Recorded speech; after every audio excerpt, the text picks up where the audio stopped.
Waduh, lagi ngapain ini? Masya Allah Ustadz. Alhamdulillah kita kan lagi umroh perdana ini Ustadz nih ya. Apalagi sekarang ini kan new normal gitu. Harus benar-benar jaga kesehatan di masa karantina. Kita kan 3 hari di karantina nih. Alhamdulillah saya bawa dari Indonesia itu madu Yaman. Masya Allah. Kemudian kus hindi nih Ustadz. Nah kus Mantap. hindi ini Rasulullah SAW mengatakan alaikum bihadzal udul hindi, hendaklah kalian mengkonsumsi kus hindi atau ud hindi karena dalam kus hindi ini ada 7 penyakit yang bisa disembuhkan. A'udzu billahi minasyaitonir rajim. Bismillahirrahmanirrahim. Assalamualaikum warahmatullahi wabarakatuh. Alhamdulillahi hayyul qayyum al-baqi wa ghairuhu la yadum. Rafa'as sama wa zayyanaha bin nujum wa masakal arda bijibalin nuhum. Thumma salatu wassalamu ala al-akmalani al-attammani mab'uthi rahmatan lil alamin sayyidil awwalin wal akhirin Muhammad bin Abdullah alaihi afdhalus salah wa atammat taslim, amma ba'd. Kaum muslimin yang mati Allah Subhanahu wa taala, segala puji kita haturkan kepada Allah Jalla Jalaluh yang telah memberikan kita nikmat, dan di antara nikmatnya Allah izinkan kaum muslimin untuk kembali melaksanakan umroh. Dan saya berdoa kepada Allah Subhanahu wa taala, menyimak video ini Allah izinkan, Allah panggil kembali untuk melaksanakan umroh di Mekah Al-Mukarramah. Salawat beriring salam tak luput kita sampaikan kepada baginda Nabi besar Muhammad sallallahu alaihi wasallam. Allahumma shalli wa sallim wa barik alaih. Beliaulah panutan kita dalam berhaji. Beliaulah panutan kita dalam segala ibadah. Beliaulah panutan kita dalam melaksanakan umroh. Kaum muslimin mati Allah Subhanahu wa taala, akhir-akhir ini banyak yang bertanya, ya, apakah benar selama 3 hari di Mekah Al-Mukarramah itu selama karantina itu menggunakan ihram? Ya, betul. Saya sudah jelaskan kemarin bahwasanya ada 3 tipe. Yang pertama, orang yang mengambil mikot di Yalamlam, yaitu di atas pesawat, ya, karena kita landing di Jeddah. Kemudian ada yang mengambil mikot di bandara Jeddah, ya, sesuai dengan fatwa di Indonesia, dan sudah dilakukan bertahun-tahun oleh jamaah haji. Yang ketiga adalah melaksanakan umroh setelah karantina. Nah, ini ada 3 tipe, dan saya mengambil pendapat bahwasanya mengambil mikot di Yalamlam atau di atas pesawat. Alhamdulillah, banyak yang bertanya apakah kuat selama 3 hari memakai ihram. Alhamdulillah, justru dengan sekarang ini Allah berikan kemudahan, Masya Allah, dan berikan fasilitas yang jauh dari kakek-kakek kita terdahulu. Coba kita bayangkan kalau dahulu kakek kita mungkin ketika naik kapal itu pakai ihram berbulan-bulan gitu. Kita cuma 3 hari di hotel bintang 5, makan disediakan, kamar mandi bersih. Ketika kamar kotor kita bisa telepon kemudian untuk meminta untuk dibersihkan. Semua itu insya Allah kemudahan dari Allah Subhanahu wa taala. Maka 3 hari bukan jadi alasan. Justru dengan 3 hari ini kita di karantina, maka disitulah tempat atau waktu emas untuk kita perbanyak ibadah kepada Allah Subhanahu wa taala dalam keadaan ihram. Insya Allah hari ini saya akan berikan 4 amalan yang harus kita lakukan ketika kita berada di karantina agar tidak sia-sia.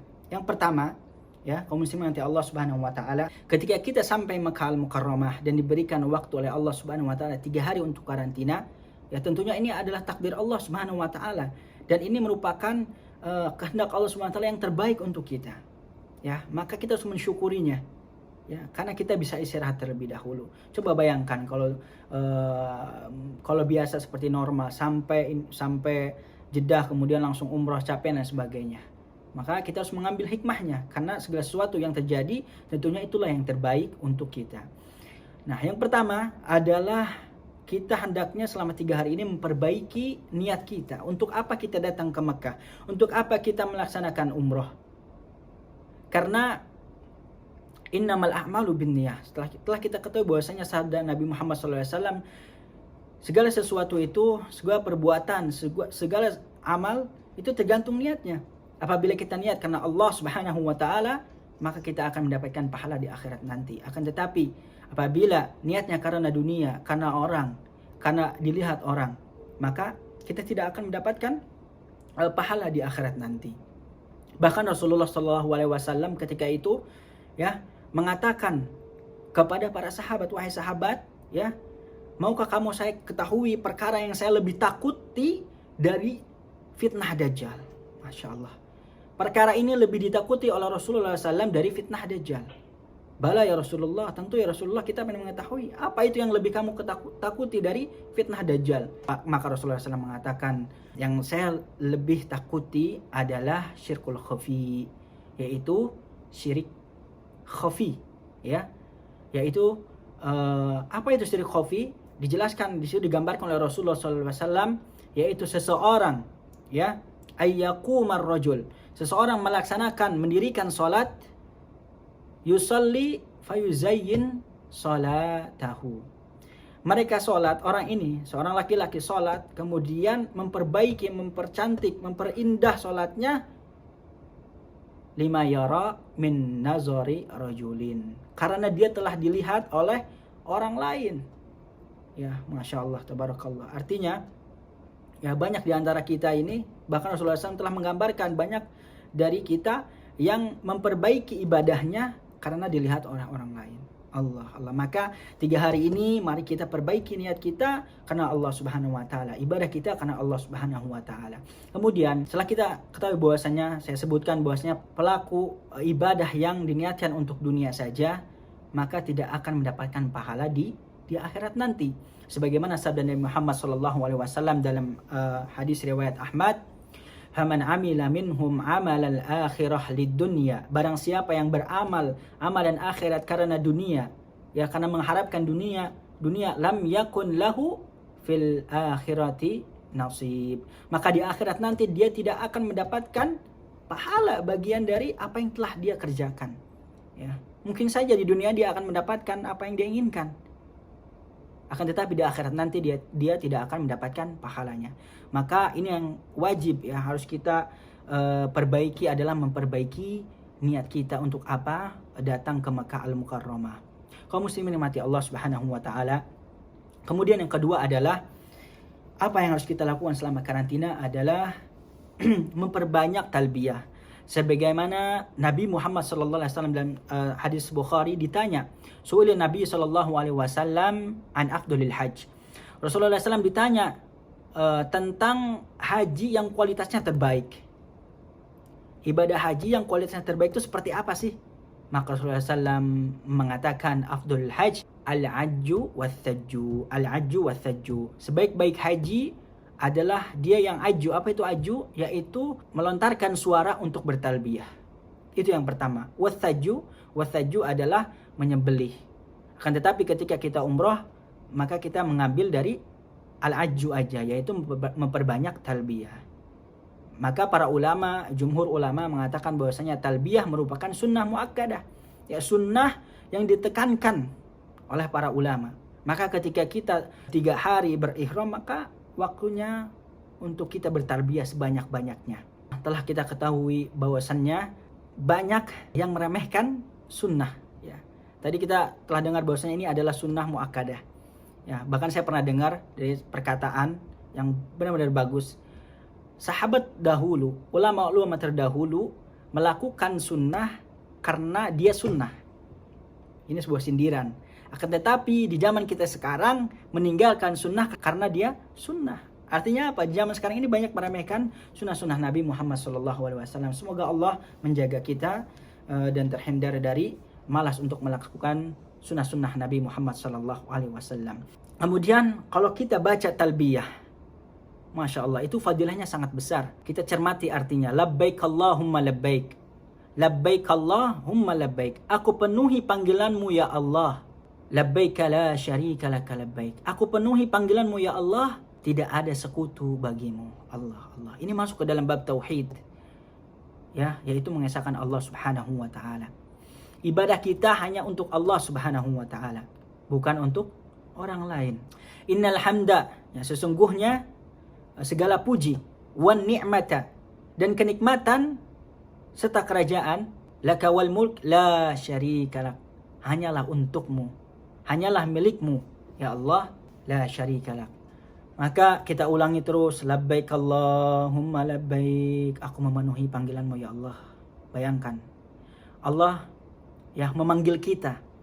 Orang yang melaksanakan umrah, artinya Allah telah mencintai orang tersebut sehingga Allah menginginkan dia datang ke Makkah Al-Mukarramah, mengizinkan orang tersebut datang ke Makkah Al-Mukarramah untuk melaksanakan ibadah. Itu merupakan sebuah tanda cinta Allah Subhanahu wa taala kepada hambanya.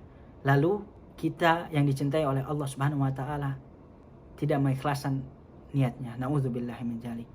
Walidzalik, oleh karena itu mari kita perbaiki niat dan perbanyak talbiyah kepada Allah Subhanahu wa taala. Kemudian yang ketiga adalah perbanyak ibadah. Ya. Sebagaimana sabda Nabi Muhammad SAW ketika itu SAW berada di Masjid Nabawi mengatakan as-salatu fi masjidi hada. Rasulullah SAW mengatakan ketika di Masjid Nabawi, salat di masjidku ini khairun min alfi salatin fi masiwah. Lebih baik salat 1000 kali dibanding salat di tempat-tempat lain. Illa Masjidil Haram, kecuali salat di Masjidil Haram Makkah Al-Mukarramah. Kenapa salat di Masjidil Haram? Apa bedanya? Wa salatu fi Masjidil Haram afdalu min mi'ati alfin salatin fi masiwah. Karena sholat di Masjidil Haram itu lebih baik, lebih utama 100.000 kali dibanding kita sholat di tempat lain. Artinya lebih afdol. Lalu bagaimana Pak Ustadz apabila kita melaksanakan sholat di kamar, sedangkan kita karantina tidak bisa masuk ke Masjid Haram? Maka para ulama, terutama lajnah atau fatwa dari Arab Saudi, ulama Saudi mengatakan bahwasannya apabila kita sholat di tanah haram, di Makkah Al-Mukarramah, maka dia akan mendapatkan pahala 100.000 kali tersebut, mendapatkan keutamaan tersebut. Ya, jadi nggak cuman di masjidnya saja. Kita sholat di hotel, kemudian sholat di manapun, asalkan dia masuk ke dalam lingkungan tanah haram, maka dia akan mendapatkan pahala 100.000 kali lipat. Allah, betapa agung dan mulianya Allah Subhanahu wa taala. Akan tetapi bukan berarti nanti ketika setelah karantina kita meremehkan untuk sholat langsung di Masjidil Haram. Kemudian lalu bagaimana apabila di Masjid Nabawi? Nah, untuk Masjid Nabawi ini para ulama berpendapat yang lebih kuat bahwasanya mendapatkan pahala 1000 kali lipat itu kalau kita sholat di daerah masjid atau di dalam masjid. Wallahu alam bishawab. Lalu bagaimana? Apakah ketika seseorang bermaksiat di tanah haram maka dia akan dilipat gandakan 100.000? Ya, para ulama berbeda pendapat, akan tetapi dikatakan bahwasannya apabila seseorang melakukan maksiat di tanah haram maka dia dilihat dari sebesar apa dia bermaksiat. Itu jadi tidak dikali lipatkan 100.000. Akan tetapi dia apabila bermaksiat di tanah haram maka azabnya itu akan lebih pedih, ya. Karena dia bermaksiat di tempat yang suci, yang dimana tempat haram atau lingkungan haram ini dilarang kaum kafir atau orang selain Islam untuk masuk ke tanah haram. Lalu kita seorang muslim yang diizinkan oleh Allah Subhanahu wa taala, yang dipanggil oleh Allah Subhanahu wa taala datang ke Mekah, nauzubillah melakukan kemaksiatan. Nauzubillah min dzalik. Untuk itu selama kita karantina selama 3 hari, perbanyak ibadah, karena waktu apabila tidak diisi dengan ketaatan maka akan ada celah-celah syaitan untuk kita melakukan kemaksiatan. Wallahu alam. Kemudian kaum muslimin mati Allah Subhanahu wa taala, yang terakhir adalah jaga kesehatan. Ya, karena jaga kesehatan ini merupakan ibadah. Ya, mungkin banyak yang menyepelekan ini ya. Sebagaimana Allah Subhanahu wa taala mengatakan wa anfiqu fi sabilillah wa la talqu bi aydikum ila tahlukah. Dan belanjakanlah hartamu di jalan Allah Subhanahu wa taala dan janganlah kamu menjatuhkan dirimu sendiri ke dalam kebinasaan. Terutama di masa pandemi seperti ini, ya, kita sebelum umroh 3 hari alhamdulillah diberikan waktu untuk ya beristirahat, mempersiapkan diri untuk melakukan umroh. Maka jaga kesehatan selama kita berada di Makkah Al-Mukarramah, terutama di karantina, dengan mengkonsumsi suplemen-suplemen, kemudian makan teratur, kemudian istirahat teratur. Mungkin itu aja ya dari 4 yang harus kita lakukan ketika di karantina. Wallahu a'lam bishawab. Mudah-mudahan ini bisa diterima oleh teman-teman yang lagi umroh dan bisa diambil pelajarannya, dan mudah-mudahan yang menyimak video ini, baik yang belum umroh, yang sudah umroh, bisa kembali ke Makkah Al-Mukarramah untuk memenuhi panggilan Allah Subhanahu wa taala. Amin ya Allah ya rabbal alamin. Kita doakan juga orang yang terkena COVID, orang yang lagi sakit, mudah-mudahan Allah sembuhkan dan segera Allah angkat wabah ini sehingga aktivitas kemudian ibadah-ibadah yang lainnya bisa berjalan dengan lancar. Mungkin itu aja, kurang lebihnya mohon maaf. Nurul Taufik dari Makkah Al-Mukarramah. Wassalamualaikum warahmatullahi wabarakatuh. Waduh, lagi ngapain ini? Masya Allah Ustadz. Alhamdulillah kita kan lagi umroh perdana ini Ustadz nih ya. Apalagi sekarang ini kan new normal gitu, harus benar-benar jaga kesehatan di masa karantina. Kita kan 3 hari di karantina nih. Alhamdulillah saya bawa dari Indonesia itu madu Yaman, Masya Allah. Kemudian kus hindi nih Ustadz. Mantap. Nah kus hindi ini Rasulullah SAW mengatakan alaikum bihadzal udul hindi, hendaklah kalian mengkonsumsi kus hindi atau ud hindi karena dalam kus hindi ini ada 7 penyakit yang bisa disembuhkan, Masya Allah. Dan Rasulullah SAW dalam hadis Bukhari mengatakan bahwasanya pengobatan yang paling terbaik adalah bekam dan juga mengkonsumsi kus hindi ini, Masya Allah. Ini kita mau nyeduhin nih buat kita berdua ya. Mantap, Nih, coba sini mantap. lihat, Ustaz. Ayo. Siap. Nih, kita bisa lihat yang pertama kita masukkan kus hindinya ya, 1 sendok teh. Nih, ini buat antum, ini buat aneh ya. Nah, yang kedua, karena kus hindi ini pahit, makanya kita campurkan dengan madu. Nah, kita lihat sini, Ustaz. Kualitas madu Yamannya. Masya Allah. Masya Allah. Dia nggak terputus tuh. Ya, saking aslinya dia nggak terputus. Masya Allah. Nah, kita campurkan. Kental ya. Berapa banyak itu? Ya, 1 sendok Madunya? cukup lah Oh, insya cukup Allah. ya. Karena ini madu Yaman asli ya. Setelah itu, setelah kita masukkan madu, baru deh kita campur dengan air panas. Ini, Masya Allah. Nah, setelah itu kita aduk ya. Kita aduk sampai rata. Nah, karena madu Yaman ini kental, setelah kita aduk, kita tunggu sampai kus hindinya itu mengendap ke bawah gitu. Lalu kenapa sih kus hindi itu kan banyak yang baru dengar kus hindi. Jadi yang tadi saya jelaskan tadi ya, ada 7 penyakit. Nah, diantaranya ada pilek, kemudian untuk menyembuhkan paru-paru, dan tanda-tanda penyakit dari 7 penyakit yang disembuhkan ini itu berkaitan dengan penyakit yang sekarang lagi rame gitu. Alhamdulillah ini sudah dikonsumsi bulan-bulan ini, banyak yang sembuh ya, yang terkena virus. Alhamdulillah sembuh dengan minum kus hindi ini. Nah, teman-teman bisa dapatkan kus hindi yang asli ya, itu di Thalib Store ya. Silahkan hubungi admin Thalib Store. Barakallahu fikum. Saat kita konsumsi. Ayo, ayo. Enak kayaknya ini. Ini khusus buat antum nih, Masya Allah. Masya Dari Allah. komunitas Umroh mandiri. Umroh mandiri, Masya Allah.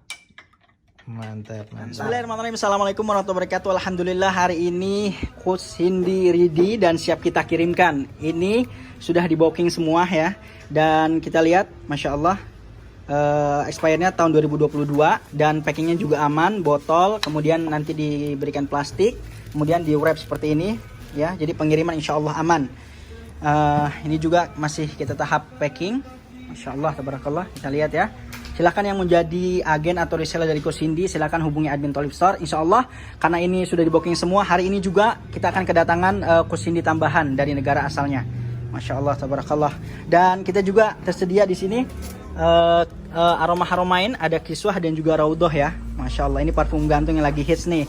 Kita buka untuk reseller, dropshipper, marketer semuanya insya Allah. Silahkan hubungi admin Thalib Store. Barakallahu fikum.